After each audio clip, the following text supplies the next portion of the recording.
അൽഹംദുലില്ലാഹി റബ്ബിൽ ആലമീൻ വസുബ്ഹാനല്ലാഹിൽ അളീം വലാ ഹൗല വലാ ഖുവ്വത ഇല്ലാ ബില്ലാഹിൽ അലിയിൽ അളീം നഹ്മദുഹു വനസ്തഈനുഹു വനുഅ്മിനു ബിഹി വനതവക്കലു അലൈഹി വനഊദു ബില്ലാഹി മിൻ ശുറൂരി അൻഫുസിനാ വമിൻ സയ്യിആതി അഅ്മാലിനാ وأشهد أن لا إله إلا الله وحده لا شريك له وأشهد أن محمدا عبده ورسوله وأن محمدا عبده المصطفى ونبيه المجتبى ورسوله المرتضى وأنه خاتم الأنبياء وإمام الأتقياء وخليل رب العالمين لكل دعوى نبوة بعده فغي وهوى وهو المبعوث إلى عامة الجن وكافة الورى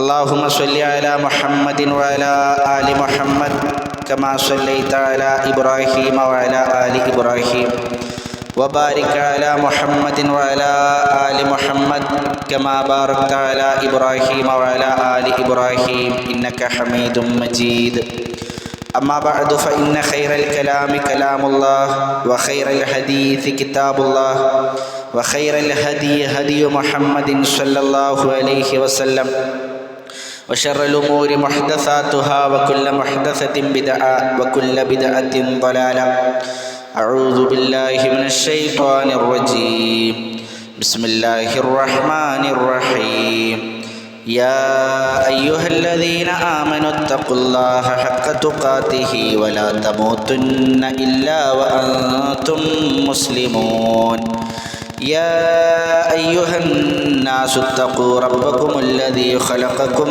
من نفس واحدة وخلق منها زوجها وبث منهما رجالا كثيرا ونساء واتقوا الله الذي تساءلون به والأرحام إن الله كان عليكم رقيبا يا أيها الذين آمنوا اتقوا الله وقولوا قولا سديدا يصلح لكم أعمالكم ويغفر لكم ذنوبكم ومن يطع الله ورسوله فقد فاز فوزا عظيما. ഏറെ സ്നേഹം നിറഞ്ഞ വിശ്വാസിനികളെ, സഹോദരി സഹോദരങ്ങളെ, അള്ളാഹുവെ സൂക്ഷിച്ച് അവന് വഴിപ്പെട്ടുകൊണ്ട് ജീവിതം ചിട്ടപ്പെടുത്തണമേ എന്ന് എന്നോടെന്ന പോലെ നിങ്ങളോടും ഓർമ്മപ്പെടുത്തുകയാണ്, ദീനിൻ്റെ പേരിൽ ഉണർത്തുകയാണ്. ഫിലിസ്തീൻ എന്ന ഒരു നാടിനെ ചരിത്രത്തിൽ നിന്ന് ഇല്ലായ്മ ചെയ്യുവാനുള്ള പല ശ്രമങ്ങളും, ജെറുസലേം എന്ന നാടിനെ ഇസ്രായേലിൻ്റെ തലസ്ഥാനമാക്കാനുള്ള പല ശ്രമങ്ങളും ലോക പോലീസ് ചമയുന്ന പല രാജ്യങ്ങളും ഇന്ന് നടത്തിക്കൊണ്ടിരിക്കുന്നതായി നമ്മൾ മനസ്സിലാക്കുന്നതാണ്. അതിനുവേണ്ടി ഫിലിസ്തീനിൽ വംശഹത്യ നടന്നുകൊണ്ടിരിക്കുന്നു. ഇതുവരെ അതാരാണ് കൈവശപ്പെടുത്തിയിരുന്നത്, അതാരുടെ മണ്ണാണ്, അത് വേറൊരു വശമാണ്. എന്നാൽ ഇത്തരത്തിൽ ഒരു വാർത്ത കേൾക്കുമ്പോൾ ഒരു മുസ്ലിമിനെ സംബന്ധിച്ചിടത്തോളം ഈ വാർത്തയിൽ അവനറിഞ്ഞിരിക്കേണ്ടുന്ന ചില ചരിത്രങ്ങളുണ്ട്. ചരിത്രത്തിലുള്ള അജ്ഞത അത് ഏതൊരു സമുദായത്തിനും നഷ്ടം മാത്രമാണ് വരുത്തിയിട്ടുള്ളത്. അതുകൊണ്ട് അതുമായി ബന്ധപ്പെട്ട ചില ചരിത്രങ്ങൾ നമ്മൾ മനസ്സിലാക്കിയിരിക്കേണ്ടതുണ്ട്. 3 പദങ്ങളാണ് ആ നാടുമായി ബന്ധപ്പെട്ട് നമ്മൾ മനസ്സിലാക്കേണ്ടത്. ഒന്ന് അൽ ഖുദുസ്. ഖുദുസ് എന്ന് പറഞ്ഞാൽ ഫിലിസ്തീനിലുള്ള ഒരു നഗരമാണ്. രണ്ടാമത്തത് മസ്ജിദുൽ അഖ്സ. അത് പരിശുദ്ധ ഖുർആനിൽ തന്നെ അല്ലാഹു സുബ്ഹാനഹു വ തആല ഉപയോഗിച്ച പദമാണ്. സൂറത്ത് ഇസ്രാഇന്റെ 1-ാമത്തെ ആയത്തിൽ അല്ലാഹു പറഞ്ഞു, സുബ്ഹാനല്ലദീ അസ്റാ ബിഅബ്ദിഹി ലൈലൻ മിനൽ മസ്ജിദിൽ ഹറാമി ഇലൽ മസ്ജിദിൽ അഖ്സ. തൻ്റെ അടിമയെ കൊണ്ട് മക്കയിലെ മസ്ജിദുൽ ഹറമിൽ നിന്ന് ഫിലിസ്തീനിലെ മസ്ജിദുൽ അഖ്സയിലേക്ക് രാപ്രയാണം ചെയ്ത അല്ലാഹു അവൻ പരിശുദ്ധനായിരിക്കുന്നു. ആ മസ്ജിദുൽ അഖ്സ എന്ന് പറഞ്ഞാൽ ബാറക്നാ ഹൗലഹു, അതിൻ്റെ ചുറ്റുപാടും നാം ബറക്കത്തുള്ളതാക്കിയിട്ടുണ്ട്. മൂന്നാമത്തൊരു പദം ബൈത്തുൽ മഖ്ദിസ്. ബൈത്തുൽ മഖ്ദിസ് എന്നത് പരിശുദ്ധ ഖുർആനിൽ എവിടെയും നമുക്ക് കാണാൻ സാധിക്കുന്നില്ല. എന്നാൽ സ്വഹീഹായ ധാരാളം ഹദീസുകളിൽ ആ പദം റസൂലുള്ളാഹി സ്വല്ലല്ലാഹു അലൈഹി വസല്ലം തങ്ങൾ പ്രയോഗിച്ചതായി നമുക്ക് കാണുവാൻ സാധിക്കും. സഹോദരങ്ങളെ, എന്താണ് ഈ നാടുമായി മുസ്ലിമിനുള്ള ബന്ധം? ഖുദ്സ് എന്ന് കേൾക്കുമ്പോഴേക്ക് ഒരു മുസ്ലിം എന്തിനാണ് വികാര നിർഭയരായി ആ നാടിനെ നോക്കുന്നത്? അതിന് ചില ചരിത്രങ്ങൾ നമുക്ക് കാണുവാൻ സാധിക്കും. മസ്ജിദുൽ ഹറം പോലെ, മസ്ജിദുൽ നബവി പോലെ ഒരു പള്ളിയല്ല മസ്ജിദുൽ അഖ്സ എന്ന് പറഞ്ഞാൽ. ആ രൂപത്തിലല്ല അതിൻ്റെ രൂപകൽപ്പന, നിർമ്മാണം ഉണ്ടാക്കിയിട്ടുള്ളത്. ചില ഭാഗത്ത് 200 മീറ്റർ നീളമുള്ള മതിലുകൾ, ചില ഭാഗത്ത് 130 മീറ്റർ നീളമുള്ള മതിലുകൾ, ഇങ്ങനെ 4 പുറവും ചുറ്റും മതിൽ കെട്ടി അതിനുള്ളിലായിക്കൊണ്ടാണ് ആ പള്ളിയുടെ നിർമ്മാണമെന്ന് നമുക്ക് കാണുവാൻ സാധിക്കും. അവിടെ കേവലം പള്ളികൾ മാത്രമല്ല, അവിടെ ചർച്ചുകളുണ്ട്, അവിടെ മദ്രസകളുണ്ട്, അവിടെ കളിസ്ഥലങ്ങളുണ്ട്. അങ്ങനെയുള്ള രൂപത്തിലാണ് മസ്ജിദുൽ അഖ്സ നിലകൊണ്ടിരിക്കുന്നത്. ഇനി ഒരു മുസ്ലിമിന് എന്താണ് മസ്ജിദുൽ അഖ്സയുമായുള്ള ബന്ധം? ഒന്നാമത്തെ ബന്ധം 16 മാസക്കാലം അല്ലെങ്കിൽ 17 മാസക്കാലം മുസ്ലിമിൻ്റെ ഖിബിലയായിരുന്നു ബൈത്തുൽ മഖ്ദിസ്. കഅബയിലേക്ക് തിരിഞ്ഞ് നമസ്കരിക്കുന്നതിന് മുമ്പ് 16 മാസം അല്ലെങ്കിൽ 17 മാസം റസൂലുള്ളാഹി സ്വല്ലല്ലാഹു അലൈഹി വസല്ലം തങ്ങൾ തിരിഞ്ഞ് നിസ്കരിച്ചിരുന്നത് ബൈത്തുൽ മഖ്ദിസിലേക്കായിരുന്നു. രണ്ടാമത്തത് റസൂലുള്ളാഹി സ്വല്ലല്ലാഹു അലൈഹി വസല്ലമയുടെ ഇസ്രാ യാത്ര ബൈത്തുൽ മഖ്ദിസിലേക്കാണ്. 3, പ്രവാചകന്റെ മിഅ്റാജ് യാത്ര ആരംഭിക്കുന്നത് ഖുബ്ബത്തുസ് സഖ്റ അഥവാ ബൈത്തുൽ മഖ്ദിസിൽ നിന്നുകൊണ്ടാണ്. അതുപോലെ തന്നെ 4മത്തൊരു ബന്ധം റസൂലുള്ളാഹി സ്വല്ലല്ലാഹു അലൈഹി വസല്ലം തങ്ങൾ പഠിപ്പിച്ചു, ലാ തുശദ്ദു റിഹാൽ ഇല്ലാ ഇലാ സലാസത്തി മസാജിദ്. 3 പള്ളികളിലേക്കല്ലാതെ പുണ്യം പ്രതീക്ഷിച്ചുകൊണ്ട് ഒരു മുസ്ലിമിന് യാത്ര പോകാൻ അനുവാദമില്ല. 1 മസ്ജിദുൽ ഹറമാണ്, 2 മസ്ജിദുൽ നബവിയാണ്, 3 മസ്ജിദുൽ അഖ്സയാണ്. ഈ 3 പള്ളികളിലേക്ക് മാത്രമാണ് പുണ്യം പ്രതീക്ഷിച്ചുകൊണ്ട് ഒരു മുസ്ലിമിന് യാത്ര പോകാൻ അനുവാദമുള്ളത്. അപ്പോൾ ഇന്ന് നമ്മുടെ നാടുകളിൽ കാണുന്ന പോലെ പുണ്യം പ്രതീക്ഷിച്ചുകൊണ്ട് അജ്മീറിലേക്കും നാഗൂറിലേക്കും പുത്തമ്പള്ളിയിലേക്കും ആളുകൾ പോകുന്നതുമായി ഇസ്ലാമിന് യാതൊരു ബന്ധവുമില്ല എന്നർത്ഥം. ഇനി എങ്ങനെയാണ് ബൈത്തുൽ മഖ്ദിസിൻ്റെ ചരിത്രം ആരംഭിക്കുന്നത്? പല ആളുകളും വിചാരിച്ചു വെച്ചിട്ടുള്ളത് സുലൈമാൻ നബി അലൈഹി സ്വലാത്തു വസ്സലാമാണ് ബൈത്തുൽ മഖ്ദിസ് നിർമ്മിച്ചിട്ടുള്ളത് എന്നാണ്. യഥാർത്ഥത്തിൽ സുലൈമാൻ നബി അലൈഹി സ്വലാത്തു വസ്സലാം അല്ല ബൈത്തുൽ മഖ്ദിസ് അതിൻ്റെ നിർമ്മാണം ആരംഭിച്ചിട്ടുള്ളത്. അത് ജൂതന്മാർ അവർ കെട്ടിച്ചമച്ചുണ്ടാക്കിയ കള്ളക്കഥകളാണ്. സുലൈമാൻ നബി അലൈഹി സ്വലാത്തു വസ്സലാമിൻ്റെ ചരിത്രം പരിശുദ്ധ ഖുർആൻ വിശാലമായി തന്നെ പറയുന്നുണ്ട്. എന്നാൽ അവിടെ ഒരിക്കൽ പോലും അദ്ദേഹം ബൈത്തുൽ മഖ്ദിസ് നിർമ്മിച്ചതായോ അല്ലെങ്കിൽ അതുമായി ബന്ധപ്പെട്ട പരാമർശങ്ങളോ ഖുർആൻ നമുക്ക് കാണുവാൻ സാധിക്കുന്നില്ല. റസൂലുള്ളാഹി സ്വല്ലല്ലാഹു അലൈഹി വസല്ലമയോട് അബൂദർ റളിയല്ലാഹു അൻഹു ചോദിക്കുന്നുണ്ട്, യാ റസൂലല്ലാഹ് അയ്യു മസ്ജിദിൻ വുദിഅ ഫിൽ അർദി അവൽ, ആദ്യമായി കൊണ്ട് ഭൂമിയിൽ അള്ളാഹുവിനെ മാത്രം ആരാധിക്കുവാൻ വേണ്ടി നിർമ്മിച്ച പള്ളി ഏതാണ്? റസൂലുള്ളാഹി പറഞ്ഞു, മസ്ജിദുൽ ഹറാം. അത് മസ്ജിദുൽ ഹറാമാണ്, മക്കയിലുള്ള മസ്ജിദുൽ ഹറാമാണ്. ചരിത്രത്തിൽ അറിയപ്പെട്ട റിപ്പോർട്ട് പ്രകാരം ആദം നബി അലൈഹി സ്വലാത്തു വസ്സലാമിൻ്റെ കാലഘട്ടത്തിൽ തന്നെ മസ്ജിദുൽ ഹറാമുണ്ട്. അത് മലക്കുകളാണ് നിർമ്മിച്ചത് എന്നെല്ലാം പണ്ഡിതന്മാർ രേഖപ്പെടുത്തിയത് കാണുവാൻ സാധിക്കും. പിന്നീട് ഇബ്രാഹിം നബി അലൈഹി സ്വലാത്തു വസ്സലാം അതിൻ്റെ പുനർനിർമ്മാണമാണ് അദ്ദേഹം നിർവഹിച്ചത്. സ്വഹാബിയുടെ 2മത്തെ ചോദ്യം, സുമ്മ ഐ, റസൂലെ 2മത്തെ ഭവനമേതാ? പ്രവാചകന്റെ മറുപടി, മസ്ജിദുൽ അഖ്സ. അത് മസ്ജിദുൽ അഖ്സയാണ്. പ്രവാചകനോടുള്ള 3മത്തെ ചോദ്യം, കം കാന ബൈനഹുമാ, എങ്കിൽ പ്രവാചകരെ ആ 2 പള്ളികളുടെ നിർമ്മാണങ്ങൾക്കിടയിൽ എത്ര കാലത്തെ വ്യത്യാസമുണ്ട്? പ്രവാചകന്റെ മറുപടി, 40 സന, 40 വർഷത്തെ വ്യത്യാസമാണുള്ളത്. അപ്പോൾ ആദം നബി അലൈഹി സ്വലാത്തു വസ്സലാമിൻ്റെ കാലം മുതൽ സുലൈമാൻ നബി അലൈഹി സ്വലാത്തു വസ്സലാമിൻ്റെ കാലം വരെയുള്ള ദൈർഘ്യം 40 വർഷമല്ല. അതുകൊണ്ട് തന്നെ ബൈത്തുൽ മഖ്ദിസ് സുലൈമാൻ നബി അലൈഹി സ്വലാത്തു വസ്സലാമാണ് നിർമ്മിച്ചത് എന്ന് പറയുന്നതുമായി ബന്ധപ്പെട്ട് സ്വഹീഹായ ചരിത്രങ്ങളോ സ്വഹീഹായ ഹദീസുകളോ നമുക്ക് കാണുവാൻ സാധിക്കുന്നില്ല.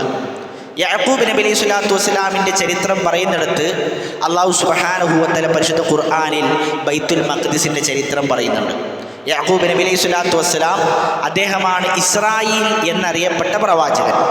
അദ്ദേഹത്തിൻ്റെ 12 മക്കൾക്കാണ് ബനൂ ഇസ്രായേൽ എന്ന് വിളിക്കുന്നത്. അവരുടെ കാലഘട്ടത്തിൽ ശക്തമായ വരൾച്ച, ശക്തമായ ക്ഷാമം നാടിനെ പിടിച്ചുകുലുക്കി. ഫിലിസ്തീനിൽ നിന്നും ക്ഷാമം ബാധിച്ചത് കാരണത്താൽ അവർ ഈജിപ്തിലേക്ക് താമസം മാറുന്നു. അന്ന് ഈജിപ്തിൽ യൂസുഫ് നബി അലൈഹി സ്വലാത്തു വസ്സലാം രാജാവാണ്. പിന്നീട് ബൈത്തുൽ മഖ്ദിസ് പരിചരിച്ചതാരാണ്, അത് പരിപാലിച്ചതാരാണ് എന്ന് പരിശുദ്ധ ഖുർആൻ പറയുന്നില്ല. പിന്നീട് പരിശുദ്ധ ഖുർആൻ പറയുന്ന ചരിത്രം മൂസാ നബി അലൈഹി സ്വലാത്തു വസ്സലാമിൻ്റെ ചരിത്രമാണ്. മൂസാ നബി അലൈഹി സ്വലാത്തു വസ്സലാം ഈജിപ്തിൽ നിന്നും കടൽ കടന്ന് ഫിറഔന്റെ അരികിൽ നിന്ന് രക്ഷപ്പെടുന്നു. കടൽ കടന്നെത്തിയ മൂസാ നബി അലൈഹി സ്വലാത്തു വസ്സലാമിനോടും ജനതയോടുമായി അള്ളാഹുവിൻ്റെ കൽപ്പന, യാ ഖൗമി ദുഖുലുൽ അർദൽ മുഖദ്ദസത്തല്ലതി കതബല്ലാഹു ലക്കും. മൂസ, ഇനി നിന്റെ ജനതയെയും കൂട്ടി നീ പോകേണ്ടത് അൽ അർദുൽ മുഖദ്ദസ, പരിശുദ്ധമായ ഭൂമിയിലേക്കാണ്. നിങ്ങൾക്ക് അള്ളാഹു രേഖപ്പെടുത്തിയിട്ടുള്ള ഫിലിസ്തീൻ എന്ന പ്രവാചകന്മാരുടെ പുണ്യപാദങ്ങൾ പതിഞ്ഞ, പ്രവാചകന്മാരുടെ ചരിത്രമുറങ്ങുന്ന മസ്ജിദുൽ അഖ്സ ഉള്ള ഫിലിസ്തീനിലേക്കാണ് മൂസ ഇനി നിങ്ങൾ പോകേണ്ടത്. ഫിലിസ്തീനാണ് ഇനി നിങ്ങളുടെ ലക്ഷ്യം. മൂസാ നബി അലൈഹി സ്വലാത്തു വസ്സലാം ജനതയെ വിളിച്ചു. അവരോട് പറഞ്ഞു, നമുക്ക് യാത്ര തിരിക്കേണ്ടതുണ്ട് ഫിലിസ്തീനിലേക്ക്. അതിന് മൂസാ നബി അലൈഹി സ്വലാത്തു വസ്സലാമിൻ്റെ ഖൗം നൽകിയ മറുപടി, ഫദ്ഹബ് അൻത വറബ്ബുക ഫഖാതില ഇന്നാ ഹാഹുനാ ഖാഇദുൻ. മൂസ, നീയും നിന്റെ റബ്ബും പോയി യുദ്ധം ചെയ്തു.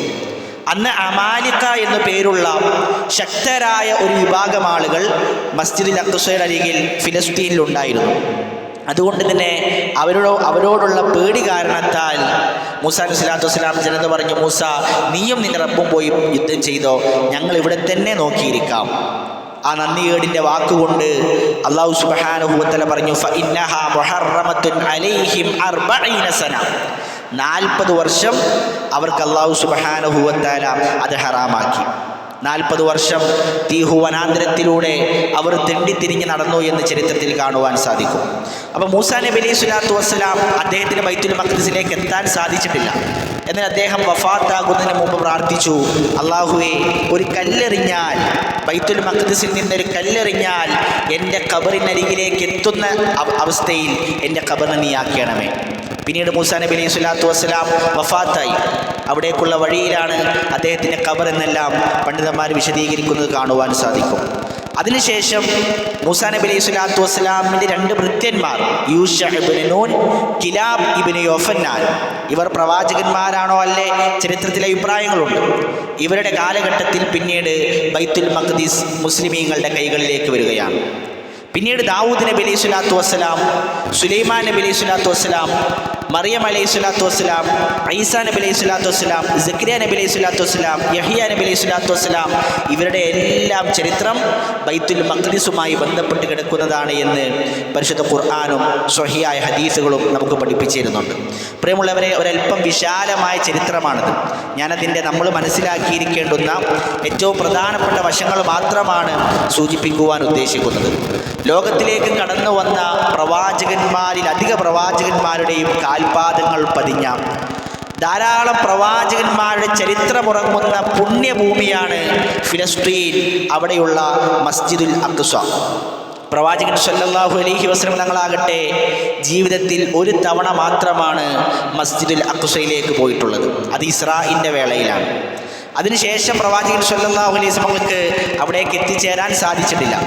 അഥവാ പ്രവാചകൻ്റെ കാലഘട്ടത്തിൽ മസ്ജിദുൽ അഖ്സ മുസ്ലിമീങ്ങൾ കൈവശപ്പെടുത്തിയിട്ടില്ല എന്നർത്ഥം. അന്ന് ബൈത്തുൽ മഖ്ദിസ് കൈവശപ്പെടുത്തിയിരുന്നത് ക്രിസ്ത്യാനികളാണ്. എന്നാൽ പ്രവാചകൻ സല്ലല്ലാഹു അലൈഹി വസല്ലം വഫാത്താകുന്നതിന് മുമ്പേ അത് പിടിച്ചെടുക്കാൻ ആവശ്യമായ ശ്രമങ്ങൾ പ്രവാചകൻ ആരംഭിച്ചു. പ്രവാചകൻ സല്ലല്ലാഹു അലൈഹി വസല്ലം ബുസ്റയിലേക്ക് കത്തെഴുതി. പ്രവാചകൻ ഹിർക്കലിലേക്ക് കത്തെഴുതി. ബുസ്റയിലേക്ക് പ്രവാചകൻ സല്ലല്ലാഹു അലൈഹി വസല്ലം കത്തെഴുതി പറഞ്ഞു, ദാ ഞാൻ യാത്ര തിരിക്കും, എന്നാൽ എൻ്റെ അനുയായികൾ അവർ ബൈത്തുൽ മഖ്ദിസ്, അവർ ഫിലിസ്തീൻ, അവർ മസ്ജിദുൽ അഖ്സ പിടിച്ചെടുക്കും. റസൂലുള്ളാഹി സ്വല്ലല്ലാഹു അലൈഹി വസല്ലം കത്തെഴുതി. കത്തുമായി ചെന്ന ഹാരിത്ത് റളിയല്ലാഹു അൻഹു എന്ന ദൂതനെ അവർ നിഷ്കരുണം വധിച്ചു കളഞ്ഞു. ദൂതനെ വധിക്കുക എന്നുള്ളത് ചരിത്രത്തിലെ ഏറ്റവും നികൃഷ്ടമായ സ്വഭാവമാണ്. ഹാരിത്ത് റളിയല്ലാഹു അൻഹുവിനെ അവർ വധിച്ചു എന്ന് മനസ്സിലാക്കിയപ്പോൾ റസൂലുള്ളാഹി സ്വല്ലല്ലാഹു അലൈഹി വസല്ലം തങ്ങൾ 3000-ഓളം വരുന്ന സൈന്യത്തെ അവരോട് ഏറ്റുമുട്ടുവാൻ മുവത്തയിലേക്ക് അയച്ചു. മുവത്തയിലേക്ക് പോകുന്ന സമയത്ത് സെയ്ദ് ബിൻ ഹാരിത്ത് റളിയല്ലാഹു അൻഹുവിനെ വിളിച്ച് അദ്ദേഹത്തിൻ്റെ കയ്യിൽ പ്രവാചകൻ കൊടി നൽകി. സെയ്ദ്, നീയാണ് നായകൻ. ഇൻ ഖുത്തില സെയ്ദ്, ഇനി സെയ്ദ് കൊല്ലപ്പെട്ടാൽ അപ്പോൾ ജഅഫർ ബിൻ അബീ ത്വാലിബ് കൊടിയേറ്റെടുക്കണം. ഇനി ജഅഫറും കൊല്ലപ്പെട്ടാൽ അബ്ദുല്ലാഹി ഇബ്നു റവാഹ കൊടിയേറ്റെടുക്കണം. പ്രിയമുള്ളവരെ, എന്തിനാണ് ഒരു യുദ്ധത്തിൽ 3 നായകന്മാർ? ഒരു യുദ്ധത്തിൽ എന്തിന് 3 സൈന്യാധിപന്മാർ? സെയ്ദ് ബിൻ ഹാരിത്ത് റളിയല്ലാഹു അൻഹുവിന് കൊടിയേറ്റെടുക്കുമ്പോൾ അറിയാം ഞാൻ ഷഹീദാകും. അതിനുശേഷം ജഅഫർ കൊടിയേറ്റെടുക്കും. ജഅഫറിനറിയാം ഞാൻ ഷഹീദാകും, അതിനുശേഷം അബ്ദുള്ള കൊടിയേറ്റെടുക്കും. മരണത്തിൻ്റെ കൊടിയും കയ്യിൽ വാങ്ങി ആ സ്വഹാബാക്കൾ യാത്ര തിരിച്ചു. റസൂലുള്ളാഹി പറഞ്ഞതുപോലെ തന്നെ സെയ്ദ് ബിൻ ഹാരിസയും ജഅഫർ ബിൻ അബീ ത്വാലിബും അബ്ദുല്ലാഹി ഇബ്നു റവാഹയും റളിയല്ലാഹു അൻഹും അജ്മഈൻ മുഅത്തയുടെ രണാങ്കണത്തിൽ അവർ ഷഹീദായി വീണു. ഇസ്ലാമിൻ്റെ കൊടി നിലത്ത് വീണ് കിടക്കുകയാണ്. ഖാലിദ് ബിൻ വലീദ് റളിയല്ലാഹു അൻഹു ആ കൊടി ഏറ്റെടുക്കുകയും മുസ്ലിമീങ്ങൾ ഒന്നടങ്കം മരണപ്പെടേണ്ടുന്ന ആ രംഗത്ത് ഖാലിദ് ബിൻ വലീദ് റളിയല്ലാഹു അൻഹു ബുദ്ധി പ്രയോഗിക്കുകയും ഒന്നടങ്കം മുസ്ലിമീങ്ങളെ രക്ഷപ്പെടുത്തി തിരിച്ചു കൊണ്ടുവരികയും ചെയ്തു. മുവത്ത ഒരു വിജയമെന്നും പറയാൻ സാധിക്കുകയില്ല, ഒരു പരാജയമെന്നും പറയാൻ സാധിക്കുകയില്ല. അങ്ങനെ അവസാനിച്ചു. റസൂലുള്ളാഹി സ്വല്ലല്ലാഹു അലൈഹി വസല്ലം ഹിർഖലിൻ്റെ കൊട്ടാരത്തിലേക്ക് കത്തെഴുതി. ഹിർഖലും സിറിയയിലെ രാജാവും കൂടി മുസ്ലിമീങ്ങളെ ഒന്നടങ്കം നശിപ്പിക്കണമെന്ന് തീരുമാനിച്ച് അവർ യുദ്ധത്തിന് വേണ്ടി കോപ്പുകുത്തി. റസൂലുള്ളാഹി സ്വല്ലല്ലാഹു അലൈഹി വസല്ലം അത് മനസ്സിലാക്കുകയും അവർ നമ്മോട് യുദ്ധത്തിന് വരികയാണെങ്കിൽ നമ്മൾ അവരെ തേടി ചെല്ലുന്നു എന്ന് പറഞ്ഞ് 30,000 സൈന്യവുമായി റസൂലുള്ളാഹി സ്വല്ലല്ലാഹു അലൈഹി വസല്ലം തബൂക്കിലേക്ക് യാത്ര തിരിച്ചു. തബൂക്കിൽ ആ മുശ്രിക്കീങ്ങൾ അവർ വിറവറച്ചു. അവർ പേടിച്ചുപോയി. മുസ്ലിമീങ്ങൾ ഒരു യുദ്ധം നടക്കാതെ തന്നെ വിജയിച്ചുകൊണ്ട് തിരിച്ചു പോന്നു എന്ന് ചരിത്രത്തിൽ കാണുവാൻ സാധിക്കും. പിന്നീട് റസൂലുള്ളാഹി സ്വല്ലല്ലാഹു അലൈഹി വസല്ലമയുടെ ഹജ്ജത്തുൽ വിദാ, ഹജ്ജ് കഴിഞ്ഞതിന് ശേഷം ഖുത്ബയെല്ലാം കഴിഞ്ഞ് റസൂലുള്ളാഹി സ്വല്ലല്ലാഹു അലൈഹി വസല്ലം ഉസാമത്ത് ബിൻ സെയ്ദ് റളിയല്ലാഹു അൻഹുവിനെ വിളിച്ചു. 18 വയസ്സാണ് അന്ന് ഉസാമ റളിയല്ലാഹു അൻഹുവിന്. ഉസാമത്ത് ബിൻ സെയ്ദ് റളിയല്ലാഹു അൻഹുവിനെ വിളിച്ചുകൊണ്ട് പറഞ്ഞു, ഉസാമ, ഇനി നിങ്ങൾ പോകേണ്ടത് ഫിലിസ്തീനിലേക്കാണ്. നിന്റെ ഉപ്പ മരണപ്പെട്ട ഫിലിസ്തീനിലേക്കാണ് ഉസാമ ഇനി നിങ്ങൾ പോകേണ്ടത്. നീയാണ് നായകൻ. 18 വയസ്സുള്ള ഉസാമ റളിയല്ലാഹു അൻഹുവിനെ നായകനാക്കി റസൂലുള്ളാഹി സ്വല്ലല്ലാഹു അലൈഹി വസല്ലം തങ്ങൾ അവരെ അയക്കുന്നു. ഉസാമ, നിങ്ങൾ അവിടേക്ക് എത്തണം. അവിടെ പ്രവാചകന്മാരുടെ പുണ്യപാദങ്ങൾ പതിഞ്ഞ ഒരു മണ്ണുണ്ട്. ആ ഖുദ്സ് നിങ്ങൾ പിടിച്ചടക്കണം. അവിടെ ബാങ്കുലി മുഴങ്ങണം. റസൂലുള്ളാഹി സ്വല്ലല്ലാഹു അലൈഹി വസല്ലം തങ്ങൾ സൈന്യത്തെ പറഞ്ഞയച്ചു. പ്രവാചകൻ പോകുമ്പോൾ പറഞ്ഞു, ബഖ്ലാൻ, ഇതിലേതെങ്കിലും ഒരു സ്ഥലത്തായിരിക്കും നിങ്ങൾ ചെന്നെത്തുക. അവിടെ എത്തിയാൽ പിന്നീട് അതിൻ്റെ അരികിലുള്ള ഫിലിസ്തീൻ നിങ്ങൾ പിടിച്ചടക്കണം. സൈന്യം മദീന വിട്ട് പുറത്തിറങ്ങിയതേ ഉള്ളൂ. റസൂലുള്ളാഹി സ്വല്ലല്ലാഹു അലൈഹി വസല്ലം വഫാത്തായി. പ്രവാചകൻ സ്വല്ലല്ലാഹു അലൈഹി വസല്ലം വഫാത്തായി. പിന്നീട് അധികാരമേറ്റെടുത്തത് അബൂബക്കർ സിദ്ദീഖ് റളിയല്ലാഹു അൻഹു ആണ്. ആ സമയത്ത് രാജ്യത്താകെ പ്രശ്നങ്ങളാണ്, ആഭ്യന്തര കലാപങ്ങളാണ്. റസൂലുള്ളാഹി വഫാത്തായതോടുകൂടി സ്വഹാബാക്കളോട് യുദ്ധം ചെയ്യാൻ ഒരു വിഭാഗം ആളുകൾ തയ്യാറായി നിൽക്കുന്നു. ഇനി ഞങ്ങൾ സക്കാത്ത് നൽകുകയില്ല എന്ന് പറഞ്ഞ് ധാരാളം ആളുകൾ മുർത്തദ്ദായി പുറത്തേക്ക് പോകുന്നു. യമാമ കേന്ദ്രീകരിച്ച് മുസൈലിമത്തുൽ കദ്ദാബിൻ്റെ സൈന്യം അത് മദീനയെ വിഴുങ്ങാൻ വേണ്ടി കാത്തിരിക്കുന്നു. രാജ്യത്താകെ പ്രശ്നങ്ങളാണ്. ആ സമയത്ത് സ്വഹാബത്ത് വന്ന് പറഞ്ഞു, അബൂബക്കർ, മദീനയെ ആക്രമിക്കുവാൻ, മദീനയെ വിഴുങ്ങുവാൻ ഒന്നടങ്കം ആളുകൾ കാത്തിരിക്കുന്ന ഈ സമയത്ത് ഉസാമയുടെ സൈന്യത്തെ പുറത്തേക്ക് വിടരുത്. ഉസാമയുടെ സൈന്യം കൂടി പോയാൽ റസൂലുള്ളാഹി സ്വല്ലല്ലാഹു അലൈഹി വസല്ലം അയച്ച ഉസാമയുടെ സൈന്യത്തെ തിരിച്ചു വിളിക്കാൻ സ്വഹാബാക്കൾ അബൂബക്കർ റളിയല്ലാഹു അൻഹുവിനോട് പറഞ്ഞു. അബൂബക്കർ സിദ്ദീഖ് റളിയല്ലാഹു അൻഹു പറഞ്ഞു, എൻ്റെ പ്രവാചകൻ സ്വല്ലല്ലാഹു അലൈഹി വസല്ലം തങ്ങൾ അയച്ച സൈന്യത്തെ അബൂബക്കർ തിരിച്ചു വിളിക്കുകയോ? മദീനയിൽ സിംഹങ്ങൾ മേഞ്ഞു നടന്നാലും പ്രവാചകന്റെ പത്നിമാരുടെ കാലിൽ നിന്നും വേട്ടനായകൾ മാംസം കൊത്തിവലിച്ചാലും ഉസാമയുടെ സൈന്യത്തെ ഞാൻ അയക്കുക തന്നെ ചെയ്യും. നിങ്ങളെല്ലാവരും അബൂബക്കറിനെതിരായാലും അബൂബക്കർ അയക്കുക തന്നെ ചെയ്യും. അബൂബക്കർ സിദ്ദീഖ് റളിയല്ലാഹു അൻഹു, അങ്ങേയറ്റം പ്രായം ചെന്ന അബൂബക്കർ റളിയല്ലാഹു അൻഹു കുതിരപ്പുറത്തിറക്കുന്ന ഉസാമ റളിയല്ലാഹു അൻഹുവിൻ്റെ അരികിലെത്തി. ഉസാമ റളിയല്ലാഹു അൻഹുവിനോട് പറഞ്ഞു, ഉസാമ, നീ യാത്ര തിരിക്കണം. ഫിലിസ്തീനിലെത്തി നീ ഫിലിസ്തീൻ പിടിച്ചടക്കണം. അബൂബക്കർ സിദ്ദീഖ് റളിയല്ലാഹു അൻഹുവിനെ കണ്ടയുടനെ ഉസാമ റളിയല്ലാഹു അൻഹുവിൻ്റെ മറുപടി, അബൂബക്കർ, ഒന്നുകിൽ ഞാൻ താഴെ ഇറങ്ങണം, അല്ലെങ്കിൽ നിങ്ങൾ കുതിരപ്പുറത്ത് കയറണം. 18 വയസ്സുള്ള ഉസാമ കുതിരപ്പുറത്തും 60 കഴിഞ്ഞ അബൂബക്കർ താഴെയും. അത് പാടുള്ളതല്ല, അത് വിനയമല്ല. അബൂബക്കർ സിദ്ദീഖ് റളിയല്ലാഹു അൻഹുവിൻ്റെ മറുപടി, ഉസാമ, നീ നിലത്തിറങ്ങുകയുമില്ല, ഞാൻ മുകളിലോട്ട് കയറുകയുമില്ല, നീയാണ് നായകൻ. ചെല്ലു ഉസാമ, നിനക്കാണ് ഉത്തരവാദിത്വം. നീ ചെന്ന് ഫിലിസ്തീൻ പിടിച്ചടയ്ക്കുക. അദ്ദേഹം യാത്ര പുറപ്പെട്ടു. അവർ ഒരുപാട് ദേശങ്ങൾ പിടിച്ചടക്കി. എന്നാൽ അന്നും ഫിലിസ്തീനിലേക്ക് എത്താൻ അവർക്ക് സാധിച്ചില്ല. യുദ്ധം കഴിഞ്ഞ് തിരിച്ചു വരുമ്പോൾ അബൂബക്കർ സിദ്ദീഖ് റളിയല്ലാഹു അൻഹു കാൽനടയായി നടന്നു ചെന്ന് അവരെ സ്വീകരിച്ചു കൊണ്ടുപോകുന്നു എന്ന് ചരിത്രത്തിൽ കാണുവാൻ സാധിക്കും. പിന്നീട് ഭരണമേറ്റെടുത്തത് ഉമർ ഇബ്നുൽ ഖത്താബ് റളിയല്ലാഹു അൻഹുവാണ്. അദ്ദേഹം രാജ്യം ഭരിക്കുന്ന കാലഘട്ടത്തിൽ അബൂ ഉബൈദ റളിയല്ലാഹു അൻഹുവിനെ സേനാനായകനാക്കി. അവർ സിറിയ പിടിച്ചടക്കി, യർമൂക്ക് പിടിച്ചടക്കി.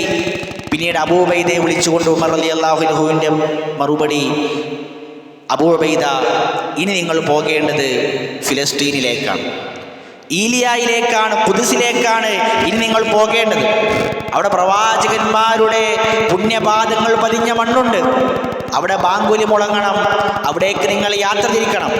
അബൂ ഉബൈദ റളിയല്ലാഹു അൻഹു 4 സൈന്യ നേതാക്കന്മാരുടെ കീഴിൽ അദ്ദേഹം യാത്ര പുറപ്പെട്ടു. അബൂ ഉബൈദ റളിയല്ലാഹു അൻഹു ശരിക്കുമുള്ള വലിയ നായകൻ. അതിന് കീഴിൽ 4 ആളുകൾ, ശുറഹ്ബീൽ, മിസ്കാൽ, യസീദ്, ഖാലിദ് ബിൻ വലീദ് എന്ന 4 സൈന്യാധിപന്മാരുടെ കീഴിൽ അദ്ദേഹം യാത്ര പുറപ്പെട്ടു. 4 മാസം ശക്തമായി ബൈത്തുൽ മഖ്ദിസ് അവർ ഉപരോധിച്ചു. നമ്മൾ മനസ്സിലാക്കേണ്ട ഒരു വിഷയം, 4 മാസം ശക്തമായി ബൈത്തുൽ മഖ്ദിസ് ഉപരോധിച്ചിട്ടും ഒരു തുള്ളി രക്തം പോലും മുസ്ലിമീങ്ങൾ ചിന്തിയിട്ടില്ല. ഒരു തുള്ളി രക്തം പോലും അന്ന് ഫിലിസ്തീൻ്റെ മണ്ണിൽ മുസ്ലിമീങ്ങൾ ചിന്തിയിട്ടില്ല. 4 മാസത്തെ ഉപരോധത്തിന് ശേഷം ക്രിസ്ത്യാനികൾ മനസ്സിലാക്കി, ഈ പ്രവാചകന്റെ സമുദായം ഈ മണ്ണ് കൊണ്ടല്ലാതെ പോവുകയില്ല. അത് മനസ്സിലാക്കി അവരുടെ ബിഷപ്പ് ഇറങ്ങി വരികയും അബൂ ഉബൈദ റളിയല്ലാഹു അൻഹു പറയുകയും ചെയ്തു, അബൂ ഉബൈദ, ഞങ്ങൾക്കറിയാം ഇത് നിങ്ങളുടെ മണ്ണാണ്. ഞങ്ങളുടെ വേദങ്ങളിലൂടെ ഞങ്ങൾ പഠിച്ചിട്ടുണ്ട്, ഇത് നിങ്ങളുടെ മണ്ണാണ്. അതുകൊണ്ട് ഞങ്ങൾ ബൈത്തുൽ മഖ്ദിസിന്റെ താക്കോൽ തരാൻ തയ്യാറാണ്. പക്ഷെ ഒരു നിബന്ധനയുണ്ട്, ഉമറിന്റെ കൈകളിൽ മാത്രമേ ഞങ്ങൾ ഇതിന്റെ താക്കോൽ നൽകൂ. ഉമറിനെ വരുത്തണം. അബൂ ഉബൈദ റളിയല്ലാഹു അൻഹു ഉമർ റളിയല്ലാഹു അൻഹുവിന് കത്തയച്ചു. ഉമർ റളിയല്ലാഹു അൻഹു സ്വഹാബാക്കളുമായി കൂടിയാലോചിച്ച് അദ്ദേഹം ഫിലിസ്തീനിലേക്ക് യാത്ര തിരിച്ചു. ഉമർ റളിയല്ലാഹു അൻഹും ഒരു വൃത്യനുമാണ് യാത്ര വരുന്നത്. കഴുതപ്പുറത്താണ് യാത്ര, ഊഴം വെച്ചാണ് യാത്ര. കുറച്ചു നേരം വൃത്യൻ കഴുതപ്പുറത്ത്, ഉമർ റളിയല്ലാഹു അൻഹു നടക്കും. പിന്നീട് ഉമർ റളിയല്ലാഹു അൻഹു കഴുതപ്പുറത്ത്, വൃത്യൻ നടക്കും. അങ്ങനെ ഊഴം വെച്ചാണ് യാത്ര. ബൈത്തുൽ മഖ്ദിസിന് അരികിലെത്തിയപ്പോൾ അവിടെ ചെറിയൊരു തടാകമുണ്ട്. ഉമർ റളിയല്ലാഹു അൻഹുവിൻ്റെ ഹുഫ, ചെരുപ്പ്, അത് തോലുകൊണ്ടുള്ളതാണ്. തോലുകൊണ്ടുള്ള ഹുഫ അത് വെള്ളത്തിൽ തട്ടിയാൽ വല്ലാത്ത ദുർഗന്ധമാണ്. അതിന് ഉമർ റളിയല്ലാഹു അൻഹു അത് രണ്ടും ചേർത്ത് തൻ്റെ തോളിലേക്ക് ഇട്ടു. എന്നാൽ ഉമർ റളിയല്ലാഹു അൻഹു കാൽനടയായി നടന്നു വരുന്നു. ആ സമയത്ത് വൃത്യൻ്റെ ഊഴമാണ്. നസ്രാനികൾ, താബിഈങ്ങൾ, സ്വഹാബാക്കൾ എല്ലാവരും ആ രംഗം നോക്കി നിൽക്കുകയാണ്. അവരുടെ ചോദ്യം, അബൂ ഉബൈദ, ആ കഴുതപ്പുറത്തിരിക്കുന്ന മെലിഞ്ഞൊട്ടിയ മനുഷ്യനാണോ നിങ്ങളുടെ ഉമർ? അബൂ ഉബൈദ റളിയല്ലാഹു അൻഹുവിൻ്റെ മറുപടി, അത് ഉമറിൻ്റെ വൃത്യനാണ്. ആ കാൽനടയായി നടന്നു വരുന്ന 14 കഷ്ണം വെച്ച കമീസും ധരിച്ചു വരുന്ന ആ സാധാരണക്കാരനുണ്ടല്ലോ, അതാണ് റോമും പേർഷ്യയും പിടിച്ചു കുലുക്കിയ ഞങ്ങളുടെ ഖലീഫ ഉമർ. ഉമർ റളിയല്ലാഹു അൻഹു അവിടേക്ക് എത്തുകയും അവരോട് കരാർ എഴുതുകയും ചെയ്തു. 2 കരാറാണ് അന്ന് ക്രിസ്ത്യാനികളുമായി എഴുതി പിടിപ്പിച്ചത്. ഒന്ന് മുസ്ലിമീങ്ങൾ എഴുതി, ഒന്ന് ക്രിസ്ത്യാനികൾ എഴുതി. മുസ്ലിമീങ്ങൾ എഴുതിയ കരാർ, എല്ലാ സമുദായങ്ങളും ഇവിടെ സംരക്ഷിക്കപ്പെടണം. അനാവശ്യമായി അക്രമത്തിലൂടെ ഒരാളുടെ രക്തം പോലും ചിന്താൻ പാടില്ല. ക്രിസ്ത്യാനികൾ എഴുതിയ കരാർ ഒരു ജൂതനെ പോലും ഫിലിസ്തീനിലേക്ക് അടുപ്പിക്കാൻ പാടില്ല. ഒരു ജൂതനെ പോലും ബൈത്തുൽ മഖ്ദിസിലേക്ക് അടുപ്പിക്കാൻ പാടില്ല. അത് ക്രിസ്ത്യാനികൾ ജൂതന്മാരിൽ നിന്ന് പഠിച്ച പാഠമാണ്. അത് വേറെ ചരിത്രമാണ്. കരാർ എഴുതിക്കൊണ്ടിരിക്കുന്ന സമയത്ത് ബാങ്ക് വിളിച്ചു. ഒരു ചർച്ചിലിരുന്നാണ് കരാർ എഴുതുന്നത്. അവിടെ ഉണ്ടായിരുന്ന അവരുടെ പാതിരി പറഞ്ഞു, ഉമർ, നിങ്ങൾക്കിവിടെ നമസ്കരിക്കാം. ഈ ചർച്ചിൽ ഞങ്ങൾ സൗകര്യം ചെയ്തു തരാം, നിങ്ങൾക്കിവിടെ നമസ്കരിക്കാം. ഉമർ റളിയല്ലാഹു അൻഹു പറഞ്ഞു, ഇവിടെ ഞാൻ നമസ്കരിക്കുകയില്ല. കാരണം ഞാനെങ്ങാനും ഇവിടെ നമസ്കരിച്ചാൽ പിന്നീട് മുസ്ലിമീങ്ങൾ, എൻ്റെ അനുയായികൾ പിൽക്കാലഘട്ടത്തിൽ പറയും, ഇത് ഉമർ നമസ്കരിച്ച പള്ളിയാണ്, അതുകൊണ്ട് ഇത് ഞങ്ങളുടെ പള്ളിയാണ് എന്ന് പറഞ്ഞ് നിങ്ങളുടെ പള്ളിയെ അവർ പൊളിക്കാൻ സാധ്യതയുണ്ട്. അതുകൊണ്ട് തന്നെ ഇവിടെ ഞാൻ നമസ്കരിക്കുകയില്ല. മുസ്ലിമിൻ്റേതല്ലാത്ത ഒരു 5 സെൻറ്റ് ഭൂമി പോലും ആവശ്യമില്ല. മുസ്ലിമിൻ്റേതല്ലാത്ത ഒരു തുണ്ട് ഭൂമി പോലും മുസ്ലിമിന് ആവശ്യമില്ല. അത് ഉമർ ഇബ്നു ഖത്താബ് റളിയല്ലാഹു അൻഹു ചരിത്രത്തിൽ പഠിപ്പിച്ച പാഠമാണ്. പിന്നീട് ഉമർ ഇബ്നു ഖത്താബ് റളിയല്ലാഹു അൻഹു സ്വഹാബാക്കളെയും കൂട്ടി ബൈത്തുൽ മഖ്ദിസിലേക്ക് എത്തി. ബാങ്ക് വിളിക്കണം, നമസ്കരിക്കണം. ആര് ബാങ്ക് വിളിക്കും? റസൂലുള്ളാഹി സ്വല്ലല്ലാഹു അലൈഹി വസല്ലം തങ്ങൾ വഫാത്തായതിനു ശേഷം ബിലാൽ റളിയല്ലാഹു അൻഹു ബാങ്ക് വിളിച്ചിട്ടില്ല. അത് മടിയായിട്ടല്ല. അഷ്ഹദു അന്ന മുഹമ്മദൻ റസൂലുള്ളാഹി എന്ന് പറയുമ്പോൾ, പ്രവാചകനില്ലാത്ത മദീനയിൽ മുഹമ്മദുൻ റസൂലുള്ളാഹി എന്ന പേര് പറയുമ്പോൾ ബിലാൽ റളിയല്ലാഹു അൻഹു ബോധം കെട്ട് വീഴുമായിരുന്നു. അദ്ദേഹം ബാങ്ക് വിളിച്ചിട്ടില്ല. ബിലാൽ റളിയല്ലാഹു അൻഹു എഴുന്നേറ്റുന്നുകൊണ്ട് പറഞ്ഞു, ഉമർ, ഞാൻ ബാങ്ക് വിളിക്കാം. പിന്നീട് വർഷങ്ങൾക്ക് ശേഷം ബിലാൽ റളിയല്ലാഹു അൻഹു ബാങ്ക് വിളിക്കുകയാണ്. ബിലാൽ റളിയല്ലാഹു അൻഹുവിൻ്റെ ബാങ്കും പ്രവാചകൻ്റെ നമസ്കാരവും സ്വഹാബത്തിന് വല്ലാത്ത വികാരമാണ്. അതുകൊണ്ട് ബിലാൽ റളിയല്ലാഹു അൻഹുവിൻ്റെ ബാങ്ക് പഴയ കാലങ്ങളെ അവരെ ഓർമ്മിപ്പിക്കുകയും സ്വഹാബത്ത് ഒന്നടങ്കം കരയുകയും ചെയ്തു എന്ന് ചരിത്രത്തിൽ കാണുവാൻ സാധിക്കും.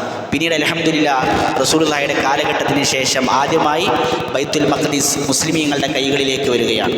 പ്രിയമുള്ളവരെ, ചരിത്രം വസ്തുനിഷ്ഠമായി പഠിക്കുവാൻ നമ്മൾ ശ്രമിക്കുക.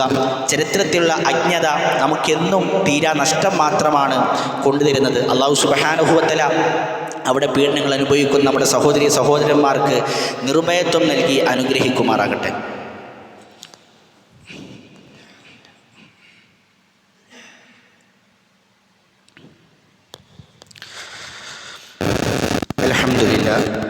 അൽഹംദുലില്ലാഹി റബ്ബിൽ ആലമീൻ വസ്സലാത്തു വസ്സലാമു അലാ റസൂലിൽ അമീൻ വഅലാ ആലിഹി വസഹ്ബിഹി അജ്മഈൻ. അമ്മാ ബഅദ്.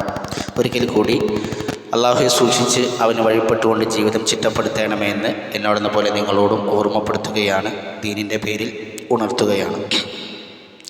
പിന്നീട് ഉമർ റളിയല്ലാഹു അൻഹുവിൻ്റെ ചോദ്യം, ഇവിടെ ഒരു പാറയുണ്ടായിരുന്നല്ലോ, റസൂലുള്ളാഹി സ്വല്ലല്ലാഹു അലൈഹി വസല്ലം തങ്ങൾ ബുറാഖിനെ കെട്ടിയിട്ട ആ പാറ,